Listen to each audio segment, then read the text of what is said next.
picture of Harpocrates. First of all, he's innocent. That's what you got to come back to. What do you mean innocent? Why they show a baby? That means if I come up to you and cuss you out, call your mama a hoe, you might get offended by it. But I go to a baby and do the same thing, he might start laughing. See what I'm saying? He who makes you mad is your master. That's because your ego. See, your ego is only what your body, you are only what your ego tells you it is, based on a series of life experiences. That's not who you are. That's a build-up of an illusion. So therefore, you become vulnerable. You go to the little ancient man, you like the Twa people. They walk around, have no clothes on, or no clothes on.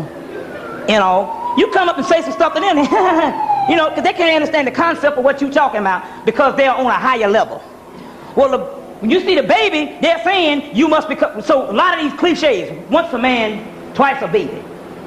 They're talking about, on the other hand, even though it is true, on the physical level, you once a man and you get old and you got to be tended to like a baby. But on the metaphysical level, see, some of the scriptures are meant for some part of life and some of them are meant for metaphysical level. Once a man, twice a baby. You must be humble. And it's humility.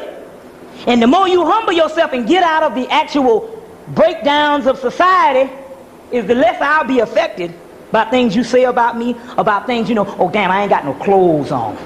You know what I'm saying? Oh man, I got a spot on my clothes. I can't go outside. I can't go outside looking like this.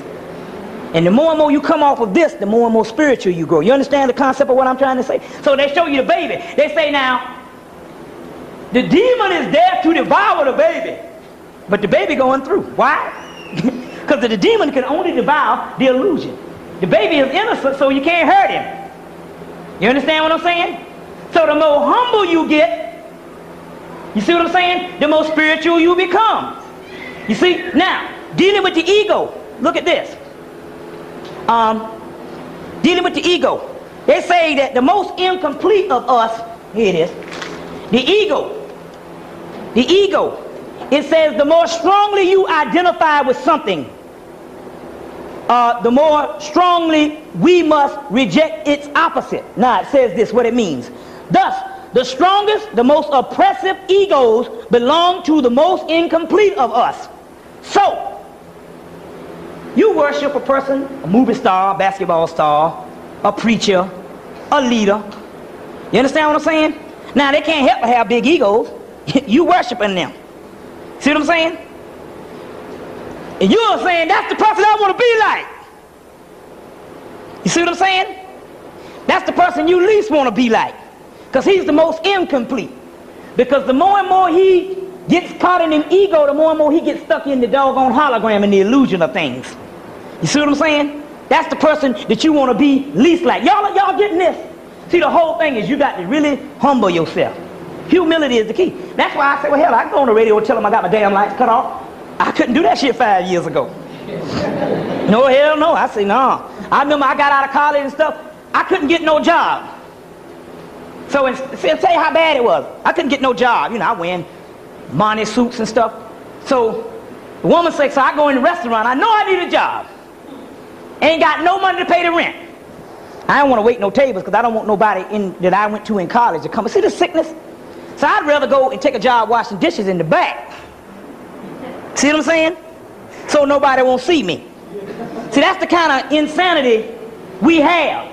You see what I'm saying? Good teacher. You see the concept? Once you get out of all the fronting, you free. You don't have to deal with shit. You be like, hey, you know what I'm saying? You free. Right. You a free man now. And it takes a load off you that you don't have to appear to be something to doggone people. You understand what I'm saying? You are no longer a victim of being interested in what people think about you. And you get free of this stuff. So I'm a free man now. Now, look. It says, for these types, it is an additional problem that when you exalt a principle, eventually you attract its opposite. That's what I was talking about. The brother, they got the dreads and all. Look pretty nice, everybody, all of them twisting up the hair. I said, well, it's positive. Because see, first of all, they're running that cracker. They're running the president of the school crazy because he big time boule man. He want them all, cut off their mustaches and look like the white man. So I said, okay, that's cool. But they had started getting stuck in it because they was not applying enough knowledge to keep on gaining. So they was getting stuck in the way they looked.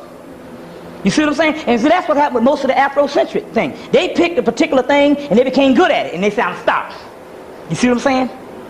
Because that's ego. You'll stop there because you're a big fish in a little pond. You see what I'm saying? You don't want to go on because something else meet down the road might be too complicated. You can't master that. And you don't want to look like a little fish in a big pond. So you will only go into the thing that you good at. I'll stick right here. So I can knock down everybody who ain't good at this thing. I can say this here. You see what I'm saying? And that's the key. The tears I cry when love has died. The tears I cry when love has died. Hey yo. Shop fresh new merch, link in description. Peerless Records, artist real, money is fake. That shit Federal TV.